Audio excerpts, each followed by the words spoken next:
जो चाहे वो प्राप्त कर सकता है, सिर्फ अपनापन प्रभु को चाहिए। हम यही कहते हैं बार बार कि अपनेपन पे कुल्हाड़ मत चलाओ, विश्वास पर कुल्हाड़ मत चलाओ। साधना बने ना बने, लेकिन हमारे माई श्यामाजू को राज पार हो जाओगे। हमारी बात मान लो। श्री जी सिर्फ अपनेपन को देखती हैं, सिर्फ अपनेपन को। अवगुण करे समुद्र सम गणत ना अपनो जान, राय के संभजन को मानत मेरु समान। सदन जी के एक चरित्र में बड़ी विशिष्ट बात पाई गई। देखो, सदन जी का जो जन्म है, इसी से हमें ये पता चलता है कि भगवान केवल भाव देखते, केवल भाव देखते हैं। सदन कसाई ताकि नीकी कसियाई, जैसे बाराबानी सोने की कसौटी कसियाई है। जीव को न बध करें ए पे कुलाचार ढरे, बेचे मांस लाए प्रीति हरि सो लगाई है। गंड की को सुत बिन जाने तासो तोल्यो करे, भरे दृग साधुआनी पूजे पे न भाई है। कही निस सुपने में वाही ठोर मुंह को देवो, सुनो गुण गान रीझो ही की सच्चाई है। सदन जी का जन्म कहाँ हुआ? कसाई कुल में, जहां पशुओं का वध करना एक स्वाभाविक वृत्ति है। निंदनीय किसी भी जीव की हिंसा करना निंदनीय कार्य है। देखो, पर कभी कभी ऐसे महापुरुषों का प्रभाव प्रकाशित होता है कि कुल कर्म छू भी नहीं सकते। सदन जी जैसे स्वर्ण कसौटी पे कसा जाए तो खरा निकले, ऐसे खरे महाभागवत थे। उनके हृदय में एक बार कुछ रिश्ते नातेदार आए, बच्चे ही थे, तो पिता एक छोटा बछड़ा लाए। वहां तो कटते ही रहते थे। पिता ने कहा कि ज्यादा तो इसमें मांस नहीं, इसकी टांगों में मांस है, पहले तो फिर अपने अतिथि का स्वागत करते हैं। सदन जी ने जब सुना, उसके पास गए तो लिपट कर रोए। बच्चे थे, बछड़े से, ऐसा ऐसा मेरे पिताजी कह रहे हैं तुम्हें काटा जाएगा, और ऐसे दुलार कर रहे थे। बछड़े के भी देखा आंसू निकल रहे। हर जीव को पता है, कष्ट का पता होता है। तो उसने कहा, एक भागवतिक महापुरुष का जीवन बदलना है, इसलिए मानो बछड़े ने कहा कि तुम अपने पिताजी से कह दो, उचित तो यह है कि पहले मेरी गर्दन काटे। तो सदन जी ने कहा, ऐसा क्यों? बोले, क्योंकि मैं पूर्व में ऐसा था, तुम्हारे पिताजी पशु थे और मैंने इनकी गर्दन उड़ाई है, तो मैं अब पशु बना हूं, इनसे कह दो तुम्हें गर्दन ही काटनी चाहिए, पहले जिंदा टांग मत काटो, मैंने तुम्हें इतना कष्ट पूर्व में नहीं दिया था, सीधे गर्दन काटी थी। इसका मतलब जो कर्म किया जाता है उसका फल मिलता है पक्का। मैंने पूर्व में तुम्हारे पिता की गर्दन काटी थी इस जन्म में, इसीलिए मुझे पशु बनना पड़ा, और तुम्हारे ही पिता मेरी गर्दन काटेंगे पक्का, तुम रोक नहीं सकते, क्योंकि वो विधान है। पर वो पहले टांग ना काटे, पहले गर्दन काटे। अब ये घटना उनको बहुत चुभी। जीव को अपने कर्म का फल भोगना पड़ता है जन्म जन्मांतरों में। बच्चे ही थे, कुछ संत मंडली जा रही, यही है मत की रति गति भूति भलाई, जब जे जतन जहां जे पाई, सो जानो सत्संग प्रभाव। सत्संग का एक अमोघ प्रभाव होता है। वो संतों के सामने गए, चरणों में लौट गए, बालक थे।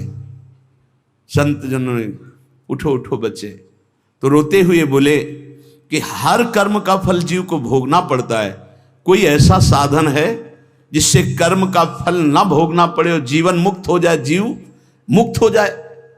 उनका भगवान का निरंतर नाम रटना, श्री हरि हरि नाम निरंतर रटे, और स्वयं किसी जीव को कष्ट ना दे, और संतों का संग करता रहे, तो जीवन मुक्त हो जाएगा। बस छोटे से बालक सदन जी में बात बैठ गई। बस अंदर शुरू कर दिया, हरि श्री हरि श्री हरि श्री हरि। संतों की बात मान ले तो परम पद जेब में है। अब पिताजी जब तक रहे तब तक वो वध करते रहे जीवों का, लेकिन सदन जी ने कभी कभी किसी का वध नहीं किया। वो कुल परंपरागत मांस खरीद लाते और उसी को मुनाफा करके बेचते और परिवार का पोषण करने लगे। एक दिन ये रास्ते में आ रहे थे तो किसी साधु का बटुआ ढीला होगा तो शालिग्राम भगवान गिर पड़े थे। इन्होंने उठाया कि अच्छा चमकता हुआ कोई पत्थर है, तो शालिग्राम भगवान को लाए तो उन्होंने अंदाज में कि आधा 1 किलो के वजन का काम तो करेंगे, तराजू में रख दिया। हरि श्री हरि श्री हरि श्री हरि, हर समय नाम जपना। ये तो बचपन से शुरू था संतों की कृपा से, और भगवान से अंदर से समर्पण था। ये नहीं जानते थे कि शालिग्राम भगवान है, देखा ही नहीं था कभी भगवान के शालिग्राम रूप को। अब जैसे कोई कहता कि 5 किलो दो तो 5 किलो शालिग्राम बन जाते, 2 किलो तो 2 किलो दो। अब तो बहुत बढ़िया काम की बाट बदलने की जरूरत नहीं, एक ही बाट में जितना मांगो उतना दे दें और ठीक वजन उतना ही होता, कभी किसी को संशय नहीं हुआ। एक दिन वो संत समागम करते ही थे तो एक संत भगवान आए। इनके यहां ये भेद नहीं मानता था कि ये अमुक कुल की, क्योंकि इतने महाभागवत थे। संतों के चरणामृत लेना, उनके पास बैठकर सत्संग करना, तो संत जन इनके यहाँ आकर के बैठते थे, इनके यहाँ आकर के थोड़ी देर भगवत चर्चा। बड़े उच्च कोटि के भाव सदन जी के प्रकाशित थे। तो एक संत भगवान ने देखा कि ये तो बड़े सिद्ध शालिग्राम हैं, इनमें तो चक्र का चिन्ह भी है और ये इससे मांस तोलते हैं। अश्रुपात होने लगे संत जी के कि ऐसा अनर्थ करते हो तुम, भगवान के भक्त हो। संत जी ने सदन जी से बताया कि ये जानते हो तुम्हारे बांट नहीं है, स्वयं शालिग्राम भगवान है, और इतना घृणित कार्य कि तुम इनसे एक तरफ मांस और एक तरफ शालिग्राम। बड़ी बड़ी उनको व्यथा हुई। सदन जी ने कहा मुझे कुछ पता नहीं, मैं नहीं जानता, मेरे लिए तो ये बहुत सिद्ध बांट है, मैं जितना ग्राहक मांगता है उतना ही, आधा किलो तो आधा किलो, 5 किलो तो 5 किलो बन जाते हैं। आप देखो अपने कुल कर्म को कर रहे हैं और नाम जप कर रहे हैं और संतों की कृपा है। तो देखो अचानक रास्ते में भगवान शालिग्राम जी मिले थे। उन्होंने कहा अगर ये भगवान है तो आप ले लो, हम तो सेवा पूजा कुछ जानते नहीं, आप इनको ले जाओ। संत जी ले गए और देखो ये हृदय में बैठा लीजिए, संत मिले मतलब आखिरी जन्म हमारा है।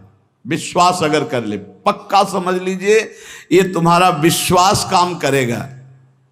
इस घोर संसार सागर में जो हम डूब रहे हैं, तो भगवान भेजते हैं ब्रह्मवेत्ता संत महापुरुष का समागम, और जहां संत मिले तो आखिरी जन्म समझो इस संसार समुद्र से पार होने के लिए सुदृढ़ नौका संत समागम है। भव सागर कहाँ नाव, शुद्ध संतन के चरण, तुलसीदास प्रयास बिनु मिलहि राम दुख हरन। संतों के चरणों का सानिध्य मिला तो देखो सदन जी हरिनाम जपने लगे। सदन जी के हृदय में संतों के प्रति प्रियता बढ़ी। शालिग्राम भगवान मिल, सब बानक बन जाता है। अब संत जी शालिग्राम भगवान को ले गए, एकांत में जाकर के भगवान का पंचामृत से अभिषेक किया और इसके बाद वेद की स्तुति की। पुरुष सूक्त, शास्त्र शीर्षा पुरुषा सहस्राक्षा शास्त्रपात, भगवान को बिल्कुल अच्छा नहीं लगा। देखो भगवान प्रीति चाहते हैं, सिद्धांत एक अलग होता है। इसीलिए कल हम ऊपर कुछ साधकों से कह रहे थे कि किसी भी साधक को ठाकुर जी में जिस रूप में आसक्ति हो उसको ठेस नहीं पहुंचानी चाहिए, क्योंकि पता नहीं कितना आसक्त हो, आप देख करके अच्छा चलो, ऐसे नहीं कभी। वही ओहो धन्य भाग, कितने सुंदर आपके ठाकुर जी है, बहुत सुंदर, आप खूब प्यार कीजिए, क्योंकि पता नहीं वो कितनी गहराई से प्यार कर रहा है आप, तो उसका हृदय बहुत दुखी हो जाएगा। भक्त का हृदय दुखी हुआ तो आपकी उपासना में फर्क पड़ जाएगा। संत जी को लगा था कि कसाई कुल में जन्मे हैं, मांस का उधर पल्ला इधर ठाकुर, क्या अपराध कर रहा है, उनको ऐसा, और बाहरी दृष्टि में लगता भी ऐसा ही है। तो कहा भयो जो पे बड़े कुलहू में जन्म भयो, जप तप नेम व्रत साधन अपार है। कहा भयो तीर्थ अनेकन गमन किए, गयो नहीं जौलो निज मन को विकार है। जौलो मेरे संतन में राखे जाति भेद सदा, तौलो कहो कैसे वह पावे सुख सार है। मेरे साधु नीच पद पंकज ना धोयो, जौलो सब शास्त्रन को पढ़िबोई भार है। जरा भी भाव किसी भी संत जो भगवत मार्ग के प्रतीक है, जाति पक्ष में रूप पक्ष में इनके तेज तो है नहीं, ये तो ऐसे बिल्कुल नहीं, सावधान, पता नहीं कौन किस कोटि का, उच्च कोटि का महापुरुष आपका चिन्ह। उन संत बहुत अच्छे संत थे, पर उनके मन में बात आ गई कि जाति के तो कसाई ही, काम तो नीचे ही है, मांस। देखो नहीं जाना भगवान की महिमा, हम समझ रहे थे उच्च कोटि के, और वो बहुत उच्च कोटि के महापुरुष सदन जी, निरंतर नाम जप। और एक खास बात थी सदन जी में, दैन्यता, कि मैं तो किसी योग्य नहीं, और उनको पता भी नहीं था कि शालिग्राम भगवान हैं। तो लेके आयो साधु, मैं तो बड़ो अपराध कियो अभिषेक, सेवा करी पे न भाई है। ये तो प्रभु रीझे तो पे जोई, चाहो सोई करो गरो भरी आयो, सुनिमति बिसराई है। तेई हरि उरधारी डारी दियो कुलाचार, चले जगन्नाथ देव चाह उपजाई है। मिले एक संग संग जात वे सुगात, सब तब आप दूर दूर रहे जान पाई है। संत जी ने बड़ा अभिषेक किया, वेद स्तुति की, भगवान को भोग लगाया, बड़ी प्रसन्नता से उच्च सिंहासन पर विराजमान किया। भगवान उसी समय आकाशवाणी हुई, ए साधु, मुझे ये तुम्हारी वेद स्तुति बिल्कुल पसंद नहीं, तुम्हारा ये पंचामृत स्नान भोग, ये सब तुम मेरे भक्त पर नीच बुद्धि करके मुझे लाए हो ना, ये मुझे तुम क्या समझते हो? वेद मेरी श्वासों से ही तो प्रकट हुए हैं। वेद क्या है? भगवान की श्वासों से वेद का प्रादुर्भाव हुआ है। सोहरि पढ़े ये अचरज भारी, चारों वेद भगवान के श्वासों से प्रकट हुए। जाकी श्वास वेद श्रुतिचारी, जिनकी श्वासों से चारों वेदों का प्रादुर्भाव हुआ। मैं वेद की स्तुति और गंगा जल से उतना प्रसन्न नहीं होता जितना मैं अपनेपन के भाव से, मेरे सदन जी हैं और मैं सदन जी का हूं, मैं बिल्कुल तुम्हारी सेवा से प्रसन्न, मैं अपराध मानता हूं कि तुम वहां से मुझे लाए हो। साधु जी यह बात सुनकर एकदम घबरा गए, शालिग्राम भगवान को लिया, दौड़ते हुए सदन जी के पास गए और गदगद स्वर में कहा, मैंने भारी अपराध कर दिया, ठाकुर जी को अप्रसन्न कर दिया। मैंने आपके प्रति भाव किया कि आप कसाई कुल में आपका अधिकार ठाकुर का नहीं है, इसलिए आप ठाकुर जी को नहीं जानते हो, आप ऐसा ये लो।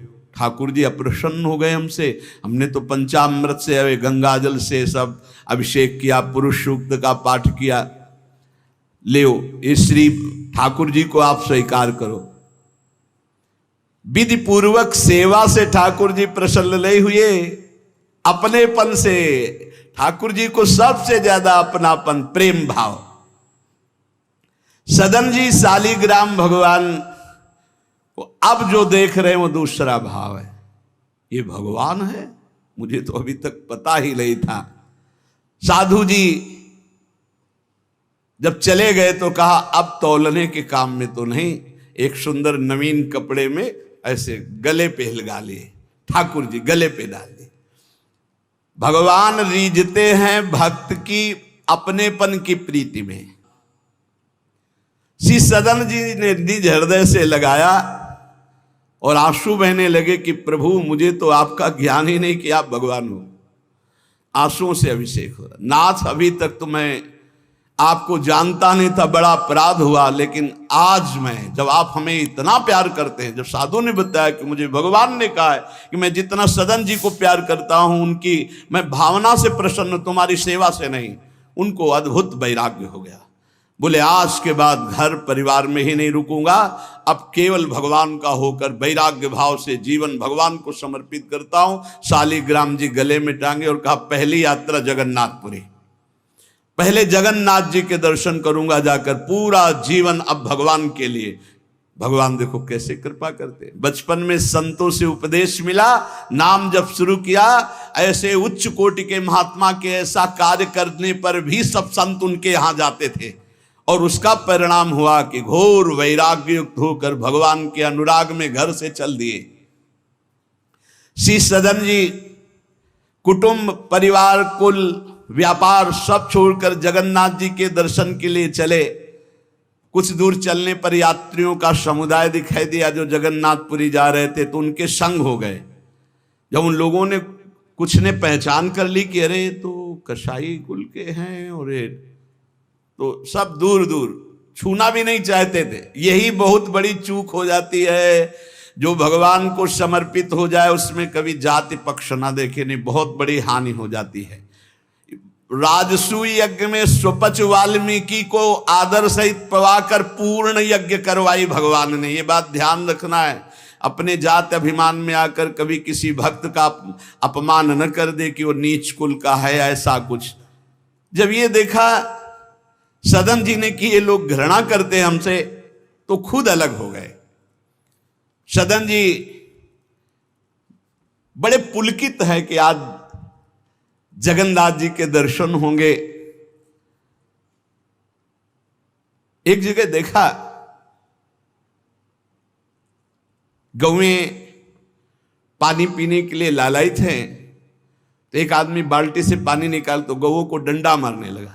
सदन जी ने कहा क्यों, पानी क्यों नहीं पीने देते? तो बोले इतना गहरा कुआं है, घसीटने से हमारे हाथ दर्द होते, अपने घर के लिए ले जाएंगे कि इनको पिलाएंगे? तो उनका अगर आप कृपा करें कुछ समय हमें दे दें बाल्टी और मैं भरूं, तो बोले मुझे फिर कोई परेशानी नहीं। भर भर करके 2500 गाय थी, सबको पानी पिलाया।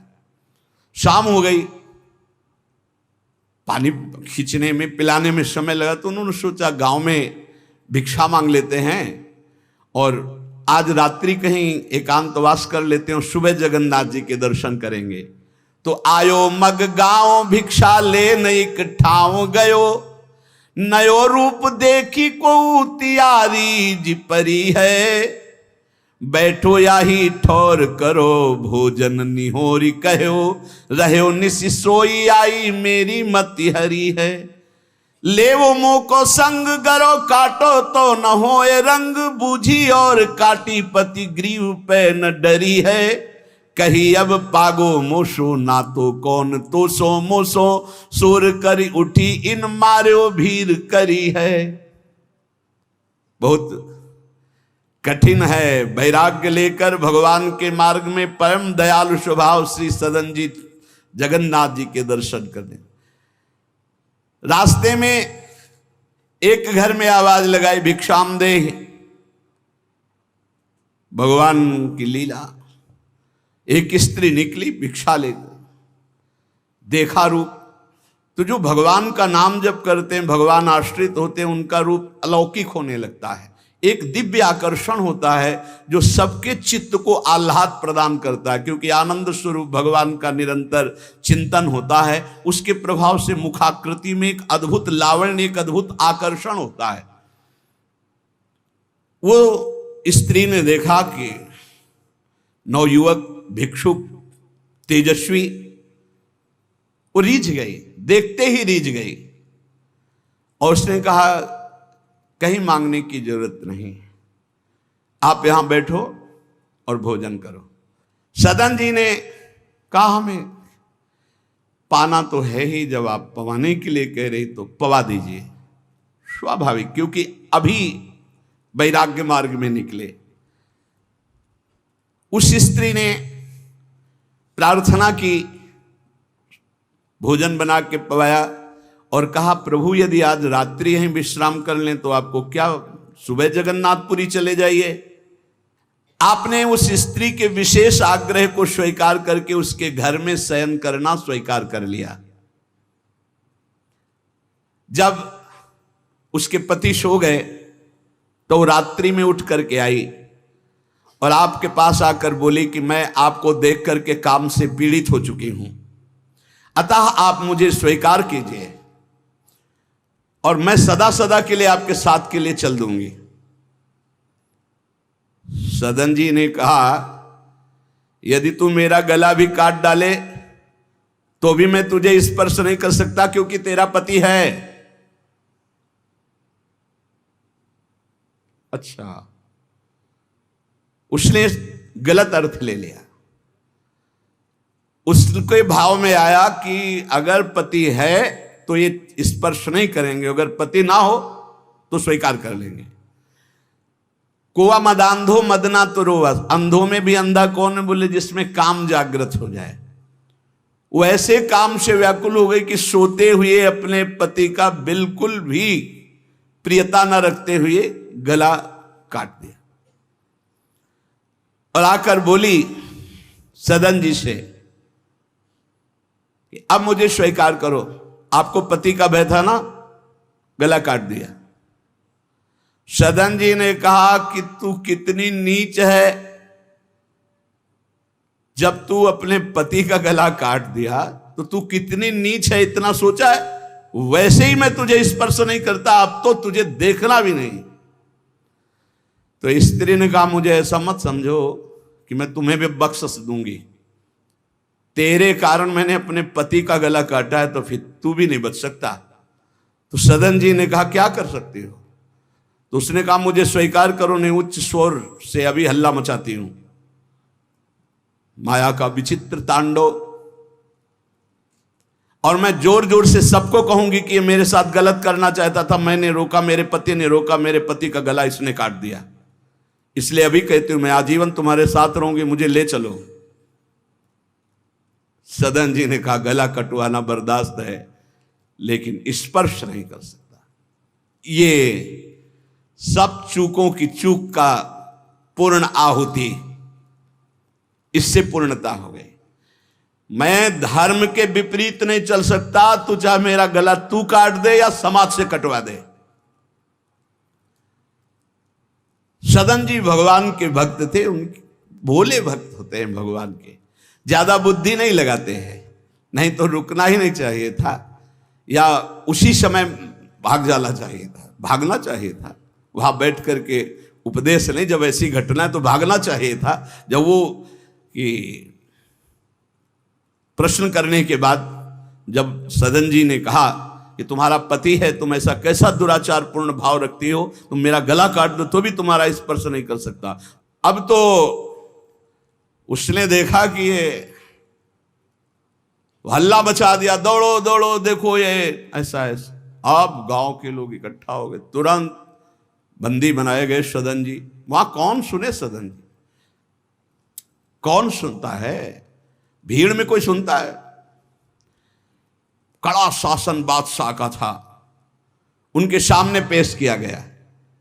हाकिम पकड़ पूछे कहे हंसी मार्यो हम, डार्यो सोच भारी कही हाथ कत डारी, कट्यो कर चले हरि रंग मांझ झिले, मानी जानी कछ चूक मेरी यह उर्धारिये, जगन्नाथ देव आगे पालकी पठाई लेन, साधना सो भक्त कहा चढ़े ना विचारिये, चढ़ी आए प्रभु पास सुपनों सो मिट्यो त्रास, बोले दे कसौटी हूं पे भक्ति विस्तारिये। जब सामने बादशाह के पेश किया गया सदन जी को, पूछा गया स्त्री से, क्या दोष है इनका? बोले साहब, ये हमारे प्रति गलत भाव रख रहे थे, मेरे पति ने मेरी रक्षा की तो इन्होंने पति का वध कर दिया, फिर मेरे साथ तो मैंने हल्ला मचा दिया, फिर ये बंदी बनाकर आपके सामने ले गए। सदन जी से पूछा तो हंस दिया, उस स्त्री की तरफ देख के हंस दिया कि भगवान क्या लीला करना चाहते हो। और सदन से पूछा तुमने ऐसा किया? तो बोले जो ये कह रही वही सत्य है। उन्होंने विचार किया कि जन्म जन्मांतरों में हमारे कोई पाप हैं जिनका निस्तार भगवान करवाना चाहते, नहीं तो ऐसा क्यों लीला करते। उन्होंने कहा जो ये कह रही है वही बात मानी जाए। सहम गई स्त्री कि है क्या, वो भक्त को क्या जाने। विरोध नहीं किया सदन ने, यह है धैर्यवान भगवान के भक्त का। उन्होंने कहा जो ये कह रही है, क्योंकि जो ही प्यारो करे सोई मोहि भावे, जो ये कह रही थी। भगवान के रहस्य को जानने वाले भक्त ऐसा ही।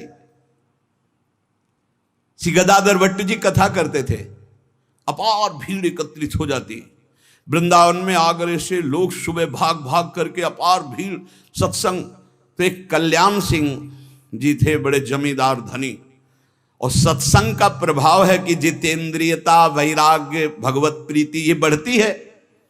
तो जब से उन्होंने सत्संग सुना तो ब्रह्मचर्य का नियम ले लिया, पत्नी से बात नहीं करते थे।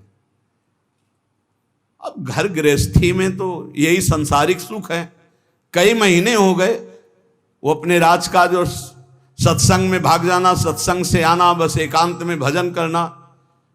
पत्नी ने देखा कि कई महीने हो गए हमारी तरफ देखना भी नहीं, बातचीत नहीं, ये कहाँ जाते हैं, कौन है ऐसा? तो पता चला गदाधर भट्ट जी क्या। बोले हमारी जिंदगी का कांटा है वो, बड़े सुख चैन से जीवन कट रहा था, जब से सत्संग में गए। अरे दक्ष ने साप दे दिया नारद जी को इसी बात के लिए, साप दे दिया। 2 घड़ी से ज्यादा कहीं तुम टिक नहीं सकते, जाओ साप देता हूं। तो नारद जी ने कहा 24 दूनी 48 मिनट में तो हम बड़ा काम कर लेंगे, तुम साप दे दो कोई बात नहीं। उसने सोचा कि मैं ऐसा मुंह काला करूं गदाधर भट्ट जी का कि कोई सुनने ही ना जाए, तो जब ये कथा नहीं सुनेंगे तो फिर हमसे प्यार करने लगेंगे। इसी ताक में थी कि कैसे क्या करूं। तो देखा उनकी गली में एक भिखारिन मांग रही थी, फटे पुराने कपड़े पहने, गर्भवती थी। फौरन बुलाया और सोने की असरफियां दी। अरे वो तो गली में मांगने वाली सोने की असरफियां मिली। अरे मालकिन, तो उनका एक काम है, जितना तू धन कहेगी तुम्हारे परिवार वालों को दूंगी, बस एक काम कर, तू जा करके कथावाचक, जहां मेरे पति कथा सुनने जाते हैं उनका नाम गदाधर भट्ट है, वहां जाके बीच सभा में कह दो कि वैसे तो रोज आते थे और जब से ये हो गया तब से आ नहीं रहे, इसका पालन पोषण कौन करेगा। बस वो समझ गई थी इतने में सब भक्तों की श्रद्धा खत्म हो जाएगी। गली गली मांगने वाली उसको इतना स्वर्ण मुद्रा मिल गई, वो फूली हुई गई और कहा पंडित जी। पूरी सभा ऐसे लगी थी, नजदीक जाके, जब ये नहीं रहा था तब रोज आते थे, जब से गर्भ रह गया तो आना ही बंद कर दिया, इसका पालन कौन करेगा। बोले बैठो बैठो, बहुत दिनों में आए, बैठो, जिसने गर्भ दिया वही इसका पालन भी करेगा, तुम चिंता क्यों करती हो। खुश शुरू हो गई कि यार ऐसा बड़े त्याग वैराग्य, बड़े उच्च कोटि के महापुरुष गदाधर भट्ट जी बड़े त्याग वैराग्य की बातें करते हो, ये हालत है पीछे की। अरे कुछ लोग कहने लगे हम तो कहते ही थे, शोरगुल शुरू हो गया। और कुछ भक्त थे जो प्राण समर्पित किए थे, उन्होंने कहा ऐसा नहीं हो सकता, ऐसा कदापि नहीं हो सकता, कोई षड्यंत्र रचा जा रहा है। तो उनमें एक बहुत श्रद्धावान और समर्पित थे, उनको बिल्कुल चैन नहीं पड़ा। सोचा अगर सामने से कुछ तो फिर हमारे ऊपर गदाधर भट्ट जी की, और वो समता प्राप्त पुरुष, जैसे सदन जी ने कह दिया जो ये कह रही वही सत्य है, ऐसे उन्होंने कहा कि तुम चिंता क्यों करती हो, जिसने गर्भ दिया वही पालन करेगा, बैठो तुम आराम से सत्संग सुनो। सामने ऐसे तिरछी चितवन से जाकर उसको बुलाया, गदाधर भट्ट नहीं देख पाए, नजदीक गई, पीछे मंच के ले गए, कहा सत्य बोल, कभी तो जानती इनको, कभी मिली है। वो घबरा गई क्योंकि 10 लोग पीछे पहुंच गए जो श्रद्धावान थे। बोल सच्ची। तो उनका मैंने तो कभी देखा ही नहीं है इनको, ये हमारे पास क्या आएंगे। खोल के दिखाई, इतनी असरफियां मुझे मिली हैं और इससे ज्यादा मिलेंगी।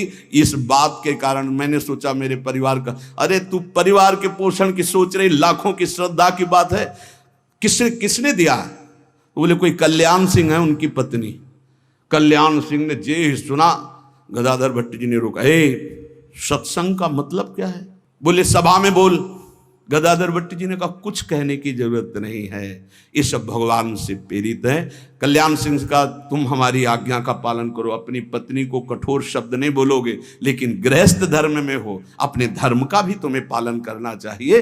उस कल्याण को शांति किया और उसको और भेंट दी और कहा जाओ तुम अपना सुखपूर्वक जियो। जैसे महापुरुष जो स्थिति होते उसमें सबको लगने लगा था। उन्होंने कहा बैठो बैठो बैठो, जिसने गर्भ दिया वही पाल। अब वो तो कह रहे हैं भगवान को लेकर, और लोग समझ रहे हैं कि मामला है। ऐसी सदन जी ने कहा जो ये कह रही वो सत्य है, क्योंकि वो समझ रहे हैं कि भगवान कुछ दंड देना चाहते हैं, तो मैं क्यों बचना चाहूं।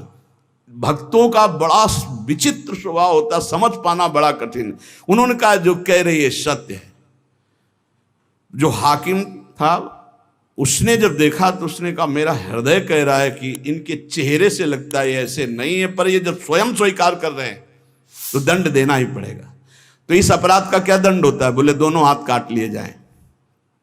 यहां से दोनों हाथ काट लिए गए, लेकिन उनकी मुस्कुराहट में फर्क नहीं पड़ा। 22 बाजारों में कोड़े मार मार करके बेहाल किया जा रहा है।